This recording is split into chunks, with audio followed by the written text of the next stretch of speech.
A levels academy Islamabad. इस video के अंदर हम non owner and valid sale के बारे में पढ़ेंगे।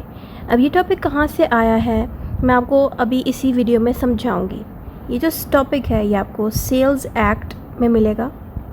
इसका पूरा नेम है सेल ऑफ गुड्स एक्ट 1930। ये जो सेल्स ऑफ गुड एक्ट है आपको कॉन्ट्रैक्ट के साथ मिलेगा, यानी कि जो भी स्टूडेंट कॉन्ट्रैक्ट एक्ट पढ़े हैं उनके अंदर कॉन्ट्रैक्ट के अंदर एक और पार्ट आएगा, सेकंड पार्ट के अंदर एक एक्ट मेंशन किया जाएगा। वो एक्ट यही वाला होगा, सेल्स ऑफ गुड एक्ट, ठीक है। और आप अलग से भी देखें तो अलग से भी आपको सेल्स ऑफ गुड एक्ट मिलता है, तो उसके अंदर भी ये टॉपिक शामिल किए जाएंगे। यानी कि अगर आप अलग से सेल्स ऑफ गुड एक्ट पढ़ें या कॉन्ट्रैक्ट के साथ पढ़े हैं, दोनों सिचुएशंस पे भी आप यही आंसर डाल सकते हैं जो मैंने लिखा हुआ है, ठीक हो गया। अब हम इस वीडियो को स्टार्ट करने लगे हैं। अस्सलाम वालेकुम व्यूअर्स, आप सब में से जो भी स्टूडेंट मुझसे नोट्स ख़रीदना चाहता है, आप क्या करेंगे, मेरा ये इंस्टाग्राम अकाउंट आपको दिख रहा है, आप यहाँ पे जाके अपना ऑर्डर डाल सकते हैं नोट्स के लिए। बहुत से स्टूडेंट्स ने आकर यहाँ से मुझसे ऑलरेडी नोट्स खरीदे हैं। ये आपके सामने मैंने चैट्स दिखा रही हूँ आपको। मैंने नेम इसलिए हाइड कर दी स्टूडेंट्स के ताकि उनकी प्राइवेसी डिस्टर्ब ना हो। अभी भी एक और स्टूडेंट की रिक्वेस्ट आई हुई है कि वो मुझसे नोट्स खरीदने के लिए आई है। ये पेड लिखा हुआ है, पेड है, ये वो स्टूडेंट्स हैं जिन्होंने नोट्स मुझसे खरीद लिए हैं। ऑर्डर लिखा हुआ आ रहा है, ये वो स्टूडेंट है जिसने नोट्स खरीदने हैं, पैसे पे नहीं किए। तो जैसे ही ऑर्डर के लिए पे कर देंगी मुझे, तो उसके बाद इनको नोट्स जो है ऑन टाइम मिल जाएंगे। आपके सामने मैं एक स्टूडेंट के चैट खोलती हूँ, ठीक है। ये आप देखें, मैंने स्टूडेंट की चैट खोली है। यहाँ पे इसको मैंने प्रॉपर्ली सारे नोट्स अपने PDF सेंड कर दिए जैसे इसने मुझे पे किए, ठीक हो गया। दूसरा से इसे खरीद सकते हैं ऑन माई इंस्टाग्राम अकाउंट। मेरा फेसबुक पेज भी है, वो भी आपको दिखाती हूँ। ये मेरा फेसबुक पेज है जहाँ पे मैं डिफरेंट इन्फॉर्मेशन डालती रहती हूँ, जैसे कि पास पेपर्स की इन्फॉर्मेशन, पास पेपर्स की पिक्चर, ये सारी चीज़ें आपको मेरे फेसबुक पेज पर आराम से मिल जाएंगी। यानी कि जितने भी पास पेपर है, जो भी लॉ रिलेटेड इन्फॉर्मेशन है, वो सारी आपको मेरे फेसबुक पेज पे मिलेगी। स्टूडेंट्स और टीचर के नोट्स आपको मेरे फेसबुक ग्रुप पे मिलेंगे। अब तक इस ग्रुप पे कम से कम 200 लोगों ने ज्वाइनिंग कर लिया। आप भी इसको ज्वाइन करें, जिससे आपको फ़ायदा ये होगा कि आपको टीचर्स के नोट्स और स्टूडेंट्स के नोट्स इस तरह से फ्री में मिल जाएंगे।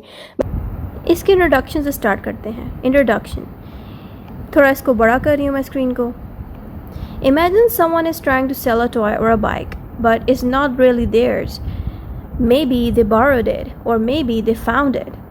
Can they still sell it? Should the person who buys it get to keep it? तो आपने इंट्रोडक्शन में ये कहना है कि आप ख्याल करें या इमेजिन करें कि एक इंसान कोई चीज़ सेल करने की कोशिश कर रहा है। वो चीज़ कोई खिलौना हो सकती है, टॉय या बाइक या कोई भी चीज़ हो सकती है, ठीक है।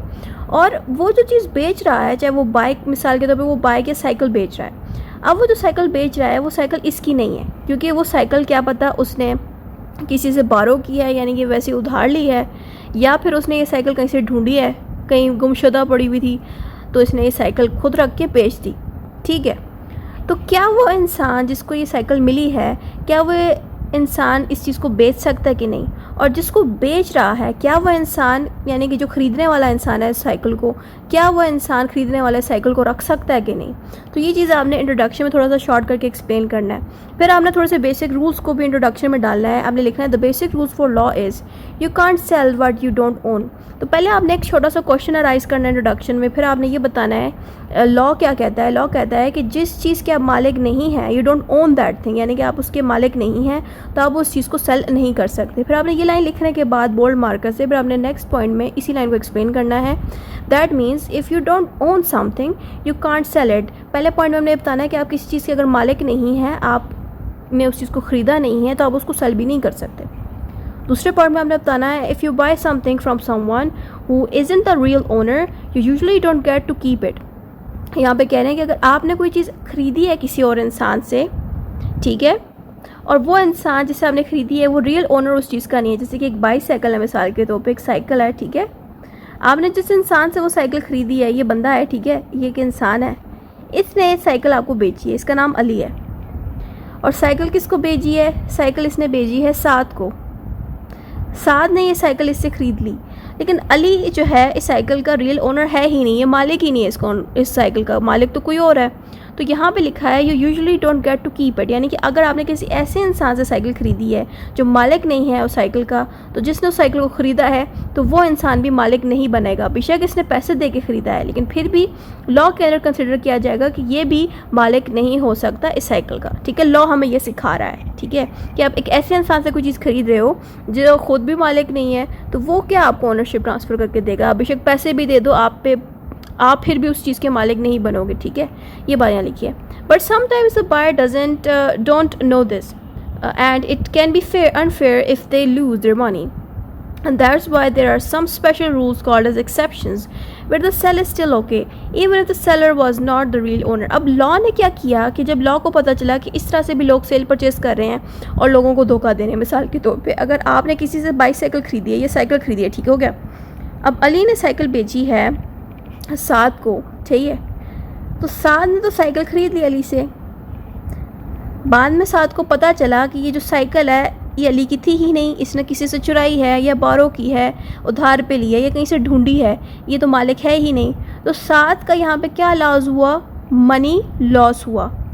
साद का यहाँ पे क्या लॉस हुआ? मनी लॉस हुआ, क्योंकि इसने पैसे दिए हैं अली को ये साइकिल ख़रीदने के लिए, तो पैसों का लॉस हो गया ना, क्योंकि बाद में साइकिल ख़रीद भी इसने ली, पैसे भी दे दिए, लेकिन मालिक तो ये फिर भी नहीं बन पा रहा साद।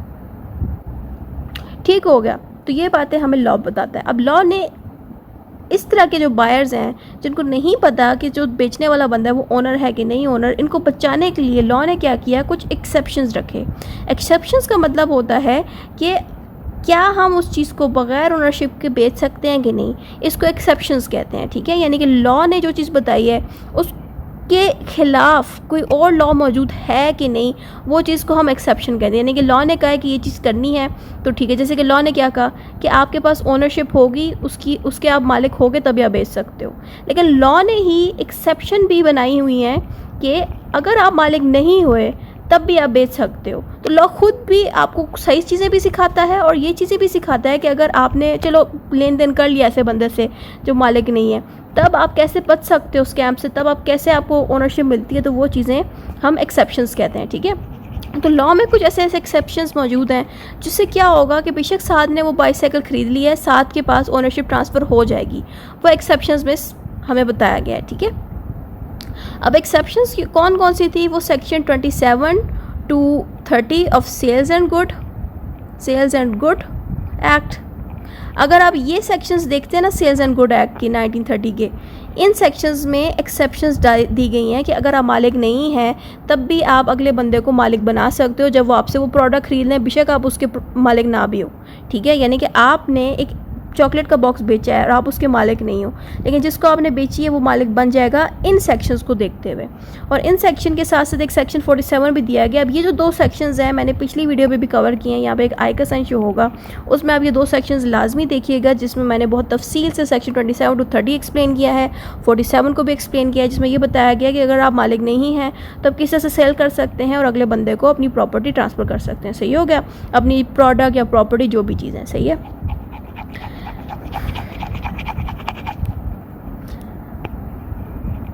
The main rules protecting the real owner. अब यहाँ पे थोड़ा बहुत आपने कुछ लोगों को डिस्कस करना। अब देखें यहाँ पे लोगों की जगह ABC का नाम आएगा, जैसे कि मैं अक्सर अली, इमरान लोगों का नाम लेती हूँ, तो यहाँ पे बजाय उनके नेम डालने के लॉ में नॉर्मली आप ABC को यूज़ करते हैं। ठीक है, लॉ के टर्म्स में कभी भी डायरेक्ट आप लोगों के नाम नहीं यूज़ करते, उनकी जगह आप इस तरह से ABC का रेफरेंस देते हैं। सही है, if a person A owns a bike and person B steals and sells it to person C, then A still owns the bike. Even if C didn't know it was stolen, C doesn't become the new owner. This is to protect A, the real owner. तो basically यहाँ पे पूरी line में ये बताया जा रहा है कि A जो है वो मालिक है बाईसाइकिल का, यानी कि साइकिल का मालिक A है। B ने क्या किया, साइकिल जो है चुरा ली A की। B ने क्या किया, साइकिल चुरा ली A की। A जो है मालिक है साइकिल का। B ने साइकिल चुरा के C को सेल कर दी। अब C बेचारे को पता नहीं था कि B जो है मालिक नहीं है साइकिल का, इसने तो चोरी की है, तो C के पास ओनरशिप नहीं आएगी इस साइकिल की, और जो ओनरशिप है वो A के पास ही महदूद रहेगी। A ही इस साइकिल का मालिक रहेगा।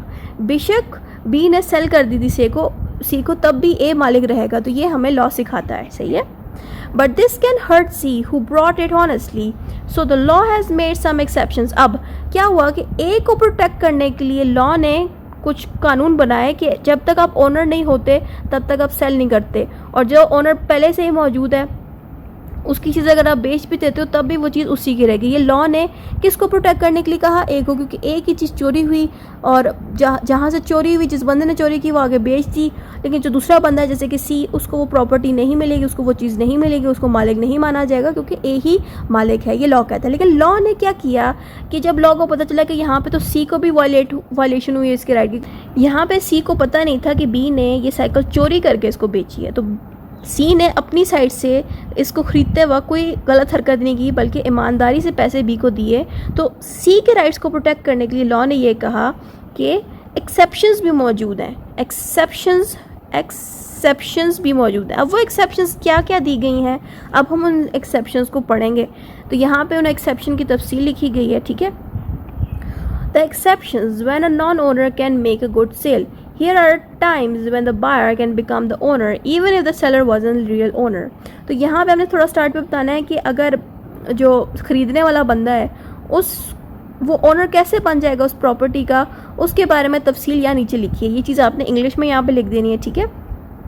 और थोड़ा सा ये भी बता देना है कि जिससे उसने चीज़ खरीदी, यानी कि सेलर से, जो सेलर उसी को कहता है जो चीज़ें बेचता है, यानी कि जिसने चीज़ें खरीदी वो ओनर नहीं है और फिर भी उसके बेचने से आपको उस प्रॉपर्टी की ओनरशिप मिल जाए, आप मालिक बन जाओ, तो उसकी क्या एक्सेप्शंस हैं वो यहाँ नीचे लिखी हैं। तो पहली एक्सेप्शन है sale by a person with permission, estoppel. अब हम इसके बारे में पढ़ने लगे हैं।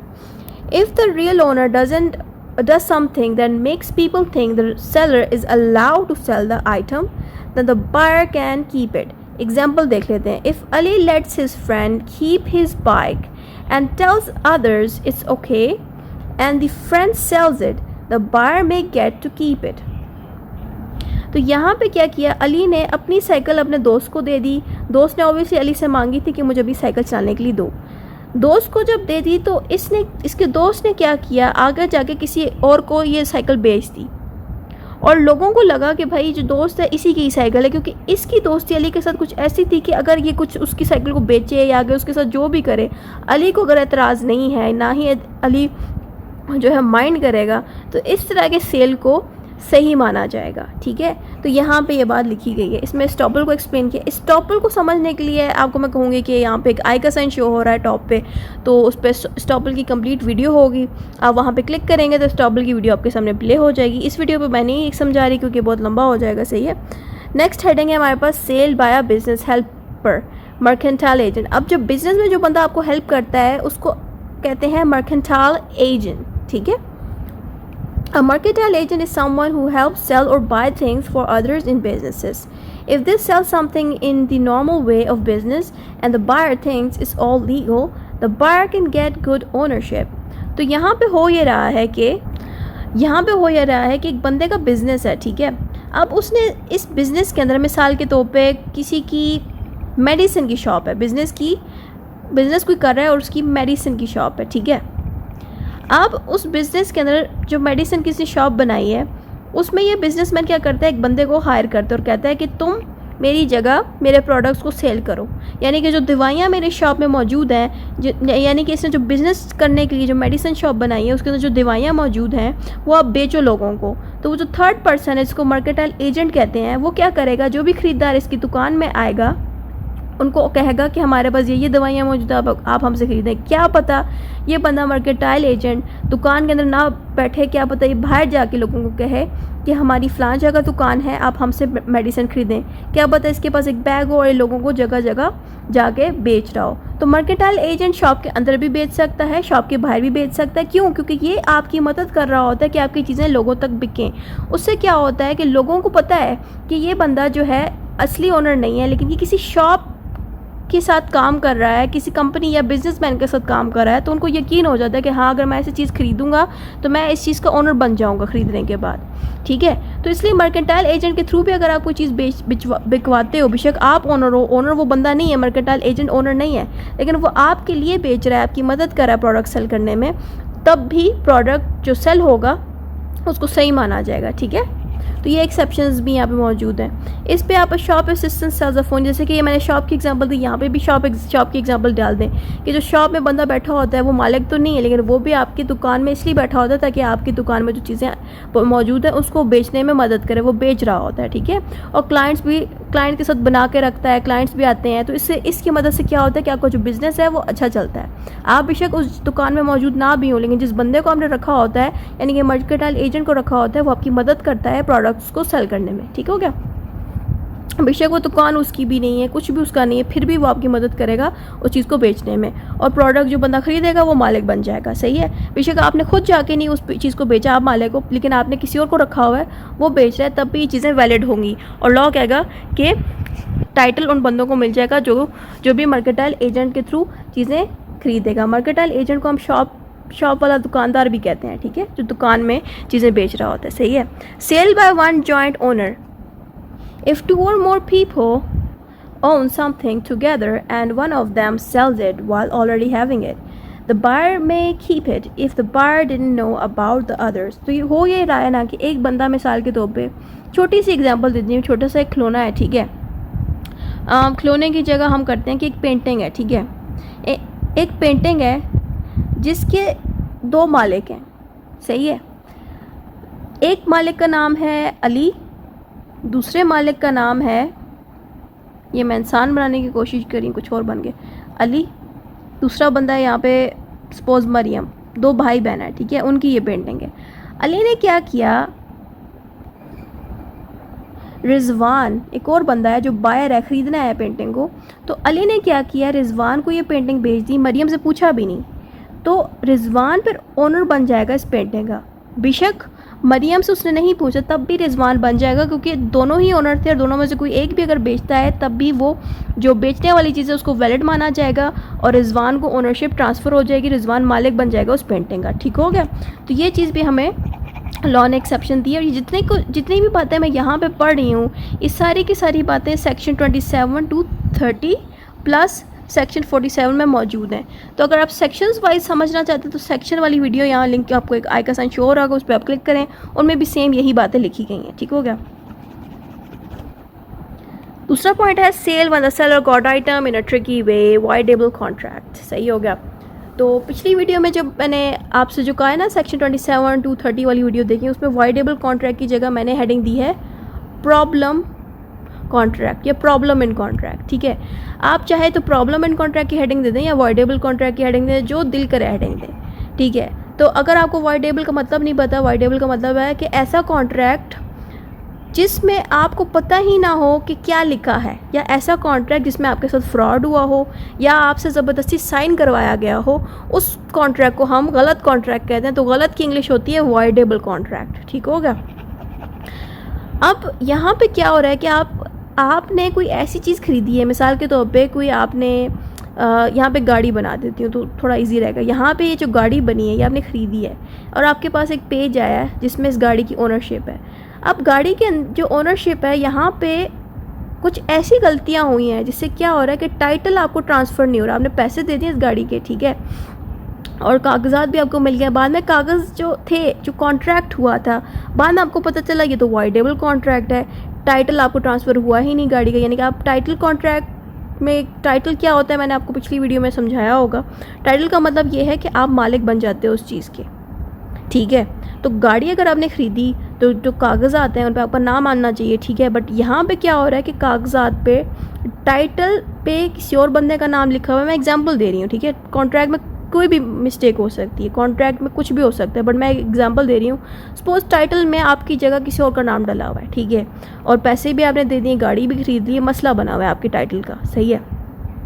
या कोई और एग्जांपल डाल देती हूँ, टाइटल के इशू हटा देते हैं हम, इसमें फ्रॉड अपना अनड्यू इन्फ्लुएंस डाल देते हैं। अनड्यू इन्फ्लुएंस का मतलब तो आपको पता ही होगा। अनड्यू इन्फ्लुएंस का मतलब ये है कि कोई चीज़ या कॉन्ट्रैक्ट पे साइन करना किसी और के प्रेशर में आके, यानी कि आपके सर पे कोई गन रखता है और कहता है कि इस कॉन्ट्रैक्ट पे साइन करो, इसको हम कहते हैं अनड्यू इन्फ्लुएंस। तो अगर आपने गाड़ी खरीदने के लिए किसी और की वजह से आपने गाड़ी खरीदी है, आप पे प्रेशर डला है और आप ख़रीदना नहीं चाह रहे थे इस गाड़ी को, और ये गाड़ी मिसाल के तौर पर सिर्फ 10 लाख की थी और आपने इस गाड़ी के लिए कम से कम 50 लाख दे दिए, क्योंकि आपके ऊपर अनड्यू इन्फ्लुएंस हुआ, आपको ज़बरदस्ती किसी ने कहा कि ज़्यादा पैसों पे गाड़ी खरीदो, ये वो। अब उससे क्या हुआ कि आपका जो वो कॉन्ट्रैक्ट है वो वाइडेबल बन गया, गलत बन गया, क्योंकि आपकी इसमें रजामंदी नहीं थी, आपकी इसमें मर्ज़ी शामिल नहीं थी। तो जिसमें मर्ज़ी शामिल ना हो उन कॉन्ट्रैक्ट्स को हम कहते हैं वाइडेबल कॉन्ट्रैक्ट। अच्छा, अब वाइडेबल कॉन्ट्रैक्ट में सिर्फ मर्ज़ी शामिल ना होने को नहीं कहते, और भी बहुत सी चीज़ें, जैसे कि फ्रॉड हो जाना, कॉन्ट्रैक्ट में फ्रॉड की शक्ल में कोई चीज़ बेच रहा है, या अनड्यू इन्फ्लुएंस हो गई है, या कंसिडरेशन नहीं डालेगी, तो ये सारी चीज़ें अगर नहीं होंगी तो कॉन्ट्रैक्ट वाइडेबल होगा। अगर आपको ये सारी बातें समझ नहीं आ रही कि अनड्यू इन्फ्लुएंस क्या होता है, फ्रॉड क्या होता है कॉन्ट्रैक्ट में, या कंसिडरेशन क्या होता है, तो बेहतर है कि आप मेरी कॉन्ट्रैक्ट की वीडियो देख लें। एक आइका साइन शो हो रहा अगर यहाँ टॉप पे, उसमें मैंने कॉन्ट्रैक्ट की वीडियो डाली हुई है, वो आप जाके देख लें ताकि आपको तफसील से समझ आ जाए कि कॉन्ट्रैक्ट क्या होता है। तो अब यहाँ पे हो क्या रहा है कि जो गाड़ी है मिसाल के तौर पे उसके कॉन्ट्रैक्ट, उसके कागजात में कोई गड़बड़ होगी, ठीक है। आप मान लें कि आपने गाड़ी खरीद ली, आपके कागजात में मसला है, आपने क्या किया, उस गाड़ी को आगे बेच दिया। अब जिस बंदे को आगे बेची है तो उसको नहीं पता था कि आपके कॉन्ट्रैक्ट में प्रॉब्लम है, लेकिन फिर भी इसको आपने बेच दिया। अब यही उस गाड़ी का मुकम्मल मालिक है, तो ये लॉ ने एक सहूलत दी है, ठीक है। तो इसके ऊपर कौन से सेक्शंस अप्लाई होते हैं, वो सेक्शंस के लिए आपको मेरी दूसरी वीडियो देखें, टॉप पे शो हो रही होगी, वही सेक्शन 27 to 30 वाली देखें। उसके अंदर मैंने इन टॉपिक्स के ऊपर पूरा सेक्शन वाइज डिस्कस की। इस वीडियो में मैंने सेक्शंस को नहीं डाला ताकि मैं चाहती थी कि स्टूडेंट्स को सेक्शंस के बगैर भी लिखना आना चाहिए, सेक्शंस के साथ भी लिखना आना चाहिए। इसलिए जिन लोगों को सेक्शंस को साथ लिखना है तो वो लाजमी वो दूसरी वीडियो देखें, ठीक है। अब इसमें यही बताया जा रहा है कि अगर आपके साथ कॉन्ट्रैक्ट में गड़बड़ हुई है, फिर भी आप वो जो प्रोडक्ट है जिसके कॉन्ट्रैक्ट में गड़बड़ हुई है उसको बेच देते हो, तो जिस बंदे को बेचा है वो मालिक बन जाएगा, सही है। तो इसमें एग्जांपल भी इसी तरह की डाली कि Sara lies to get a dress from Tina, then quickly sells it to Ben, if Ben didn't know about the lie he can keep the dress. तो यहाँ पे कह रहे हैं कि सारा ने कहा कि इसने जो कपड़े हैं टीना से लिए हैं, यानी कि किसी से लिए हैं, और फिर बेन को बेच दिए, ठीक है। सारा ने बेन से झूठ बोला कि उसने कपड़े टीना से लिए हैं, क्या पता सारा ने चोरी किए हों, ठीक है, लेकिन वो झूठ बोल देती कि मैंने टीना से मांगे हैं, ठीक है, और आगे ये बेच देती है बेन को। अब ऑब्वियसली बेन क्या कर, ठीक है, टीना और सारा आपस में दोस्त हैं, उन्होंने कोई डिसीजन लिया होगा बेचने का, तो बेन भी खरीद लेता है। और बेन बेचारे को पता ही नहीं होता कि इसने चोरी की है या टीना की मर्ज़ी के बगैर बेचा है, लेकिन बेन ने तो पैसे पे किए हैं ना सारा को इस प्रोडक्ट के, तो बेन क्या हुआ, मालिक बन गया, ठीक है, उस प्रोडक्ट का, उस ड्रेस का, जो सारा ने बेन को बेच दिया है, सही है। तो ये एग्जांपल डाल दें, जो दिल करे आप इसमें एग्जांपल डाल दें, ठीक है, जो इसके साथ टॉपिक से रिलेट करे। अगली हेडिंग है sale by seller still holding the item. तो ये वही हेडिंग डाली है जिसमें मैंने लिखा है unpaid seller will keep the item. ये इसके अंदर सेक्शन 47 अप्लाई होगा, सही है। तो आप सेक्शन वाइज अगर देखना चाहते हैं तो मैं आपको यही कहूँगी, दोबारा रिपीट करूँगी, वही वीडियो देखें, ठीक है। आपको सेक्शन के साथ लिखना भी आना चाहिए, सेक्शन के बगैर लिखना चाहते हैं तो दूसरा भी लिख सकते हैं, या वही वीडियो देख लें, उसमें सेक्शन के साथ एक्सप्लेन किया, तो क्या पता आपको वो ज़्यादा रीजनेबल लगे, ठीक है। और बहुत से स्टूडेंट कहते हैं मैम सेक्शंस क्यों डालती हैं आप, सेक्शन के बगैर भी तो आप एक्सप्लेन करें। असल में सेक्शन से क्या होता है कि आपके मार्क्स में बहुत बूस्ट आता है। जब आप सेक्शन के साथ कोई भी टॉपिक लिखते हो तो एग्जामिनर देखता है कि भाई इस बच्चे ने कितने बारीकी से तैयारी की है। वो देखेंगे कि इस बच्चे को सेक्शंस के बारे में पता है कि इसने सेक्शन को टॉपिक के साथ एक्सप्लेन किया कि सेक्शन में है क्या, इसने इतने तफसील से बताया, तो इससे क्या होता है आपके मार्क्स में बहुत अच्छा इंक्रीज़ आता है। लेकिन अगर आपके पास टाइम कम है, सेक्शंस नहीं याद करते, तो बेशक आप नॉर्मल भी लिख सकते हैं, लेकिन नॉर्मल लिखने में जिसमें सेक्शंस आप नहीं डालते उसमें मार्क्स कम आते हैं। तो सेक्शंस डाल के लिखने में मार्क बहुत ज़्यादा आते हैं, ठीक है, compare to the normal ones. If someone sells an item but still keeps it with them and sells it again to someone else, the second buyer can keep it if they didn't know it was already sold. तो ये वही बात है जो मैंने पिछली video में बताई कि आप अगर कोई प्रोडक्ट किसी को बेच रहे हो और जिस बंदे को आप बेच रहे हो वो पैसे देने में डिले कर रहा है, वो कहता है मैं पैसे नहीं दूंगा, या मुझे पैसे जो है अगले महीने आएंगे, या डिले करा की शक्ल में, आपको वो प्रोडक्ट अर्जेंटली बेचना, तो आप क्या करोगे, उस बंदे को नहीं बेचोगे जिसके साथ आपकी डील फिक्स हुई है, आप वही प्रोडक्ट किसी थर्ड पर्सन को बेच दोगे। तो जिस बंदे को आप प्रोडक्ट बेचने वाले थे उसको नहीं बेच के किसी थर्ड पर्सन को बेचते हो, इससे क्या होता है, ओनरशिप उस थर्ड पर्सन को मिल जाएगी, यानी कि वो जो प्रोडक्ट है उसका मालिक वो बंदा नहीं बनेगा जो पैसे नहीं दे रहा है, वो बंदा बनेगा मालिक जो पैसे दे चुका है इस प्रोडक्ट को, उसी को ही इस प्रोडक्ट की ओनरशिप मिलेगी। तो ये बातें यहाँ बताई जा रही हैं, सही है। इस पर एग्जांपल भी देख लेते हैं। John sells a guitar to Aman but keeps it at home, then he sells it to Tom who don't know, Tom may get it. यहाँ पे कह रहे हैं कि जॉन जो है अपना गिटार ईमान को बेचता है। ऑब्वियसली ईमान ने पैसे तो दिए नहीं है ना जॉन को, लेकिन जॉन और ईमान के बीच डील हो गई कि भाई ये गिटार जो है ईमान को ही मिलेगा, एक ही गिटार है और वो ईमान से उसने डील बना दी। अब ईमान ने सारी बातें पैसे नहीं दिए, लेकिन जॉन ने फिर क्या किया, यही गिटार जो है अपने घर रखा, ईमान ने पैसे नहीं दिए। अब जॉन को अर्जेंटली बेचना था गिटार, तो जॉन ने क्या किया, यही गिटार जो है टॉम को बेच दिया, ठीक है, और टॉम क्या हो गया, इस गिटार का मालिक बन गया, ठीक है। तो ये बात यहाँ बताई गई है। तो sale by buyer before fully owing the item. If someone gets to buy something and already has it but hasn't paid fully yet and sells it to someone else, the new buyer can keep it if they didn't know the first sale wasn't done. तो basically ये भी पिछली topic के साथ काफ़ी ज़्यादा relate करता है, पिछली हेडिंग के साथ. तो बेसिकली यहाँ पे भी ये बताया जा रहा है कि आपने कोई प्रोडक्ट आगे बेची है, ठीक है, किसी बंदे को, यानी कि एक बंदे का नाम ए है, दूसरे बंदे का नाम बी है, ठीक है. अब बी को प्रोडक्ट आपने बेच दी, लेकिन बी ने पैसे आपको नहीं दिए, मनी ट्रांसफ़र अभी तक नहीं किया उस प्रोडक्ट के. तो आप तो दुखी होंगे ना कि आपने अपनी चीज़ बेची है, आपको पैसे मिलने चाहिए. तो आप क्या करेंगे, प्रोडक्ट या तो वापस ले लेंगे, उससे वापस लेके किसी और को बेच देंगे, यानी कि पर्सन सी को बेच देंगे. सही है.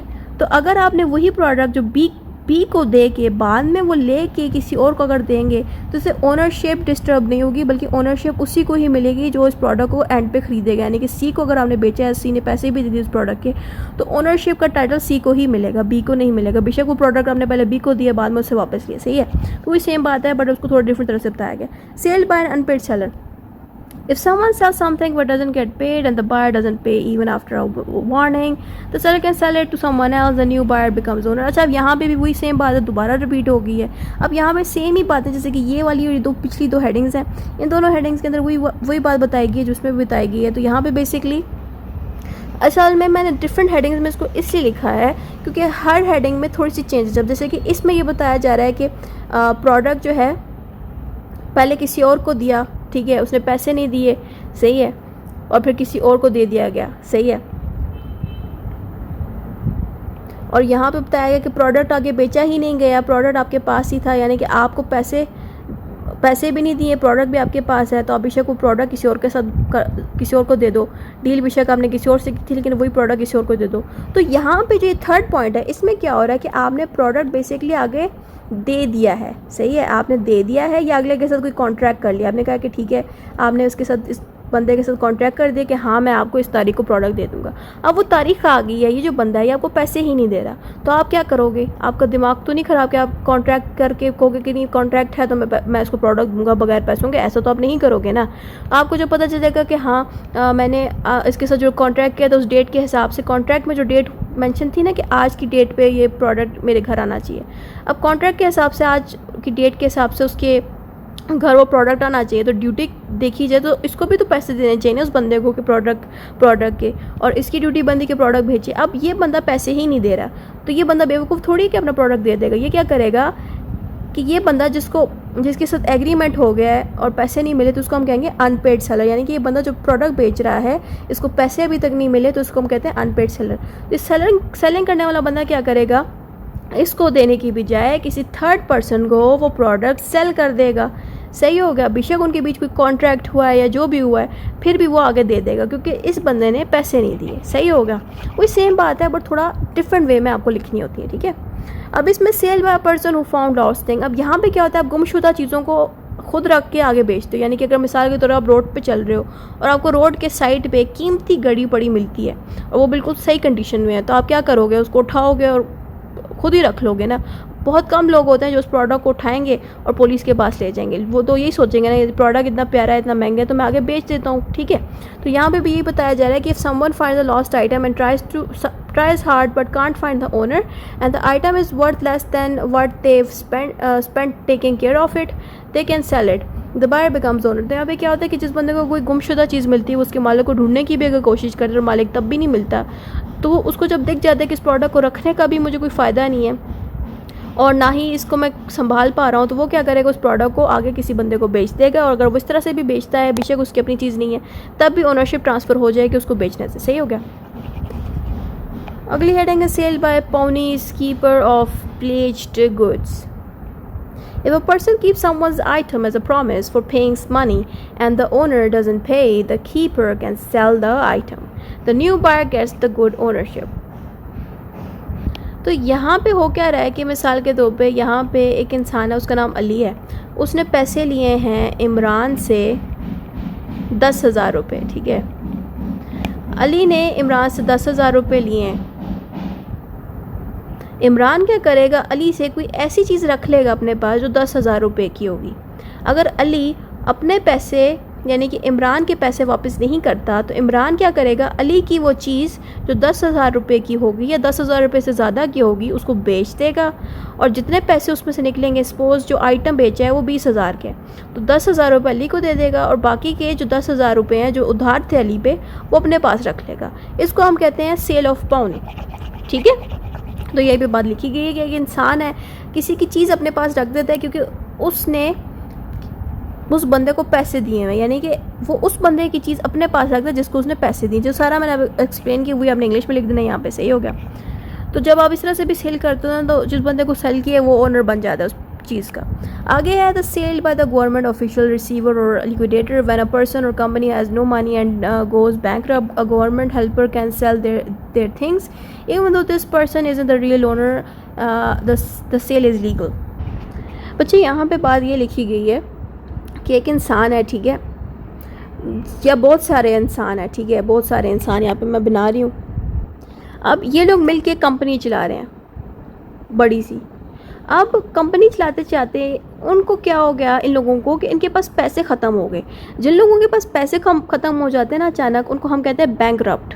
ठीक है, तो ये जो लोग हैं जो कंपनी चलाए थे, इनके अगर अचानक पैसे ख़त्म हो जाएं और इन्होंने गवर्नमेंट से या किसी बैंक से या कहीं से पैसे लिए हों, सपोज़ इन लोगों ने गवर्नमेंट से पैसे लेके कंपनी चला रहे थे और अचानक ही इन लोगों के पास पैसे ही ख़त्म हो गए हैं, यानी कि ये बैंकरप्ट हो गए हैं, तो गवर्नमेंट क्या करेगी? ज़ाहिर बात है, गवर्नमेंट ने इन लोगों को पैसे दिए थे कंपनी चलाने के, तो गवर्नमेंट क्या करेगी, इनकी कंपनी के अंदर जो भी फर्नीचर मौजूद है या जो भी चीज़ें मौजूद हैं जिनको बेच के वो अपने पैसे वापस ले सकती है, तो वो वही करेगी। तो गवर्नमेंट क्या करेगी कि इन कंपनी के अंदर घुसेगी, इन कंपनी में, और जो भी चीज़ यहाँ मौजूद होगी उसको आगे बेच देगी। बेशक गवर्नमेंट उस प्रोडक्ट के, उन फर्नीचर के मालिक ना भी हो, गवर्नमेंट का वो पर्सन बेच सकता है। अब गवर्नमेंट ऑब्वियसली सारे गवर्नमेंट के अथॉरिटीज़ तो नहीं आके बेचेंगे ना, गवर्नमेंट क्या करेगी, एक बंदे को हायर करेगी। वो बंदा हो सकता है रिसीवर या लिक्विडेटर। अच्छा, जिस बंदे को रिसीवर या लिक्विडेटर बनाया जाता है, ये बंदे क्या करते हैं, इनकी कंपनी के अंदर घुसते हैं और कंपनी के अंदर जो भी वैल्यूएबल चीज़ है जिनसे इनका उधार उतारा जा सकता है उनको बेचेगी।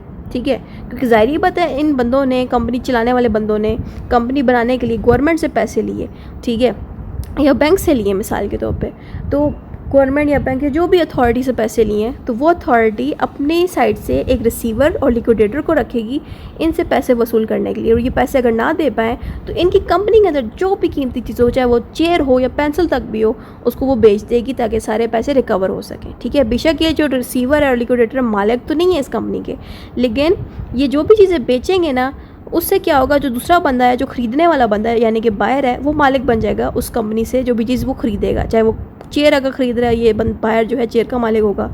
दूसरा बायर जो है अगर पेंसिल ख़रीदा है तो वो पेंसिल का मालिक हो, जो भी चीज़ उस कंपनी में मौजूद है तो उसका मालिक बन सकता है बायर। ठीक है, बेशक उसको बेचने वाला बंदा रिसीवर हो, पूरा रिसीवर हो या लिक्विडेटर हो, ये दोनों बंदे जो हैं ये मालिक नहीं होते कंपनी के, लेकिन फिर भी अगर ये कुछ बेच रहे हैं, उस बेचने वाली चीज़ को हम वैलिड समझेंगे। सही है, क्योंकि यहाँ पे जो मालिक है कंपनी के, जो बंदे हैं वो बैंकरप्ट हो गए, उनके पास पैसे ख़त्म हो गए, तो अब सारी बात है उनको पैसे तो रिकवर करने हैं ना कहीं से। जिन लोगों ने पैसे इनको दिए हैं वो अपने रिकवरी के लिए उन्हीं की कंपनी से चीज़ों को बेचेंगे। सही है। Sell in an open public market. If something is sold in a regular public market like a Sunday bazaar and the buyer doesn't know anything is wrong, the buyer becomes the owner. अब Sunday बाज़ार आप लोगों में से बहुत से बच्चे गए होंगे। ये एक ऐसा बाज़ार होता है जिसमें बहुत से प्रोडक्ट्स पड़े होते हैं। कई सारे ऐसे प्रोडक्ट्स भी होते हैं जो लोगों के यूज्ड होते हैं, जैसे कि यूज प्रोडक्ट में एक हैंड बैग देख लें।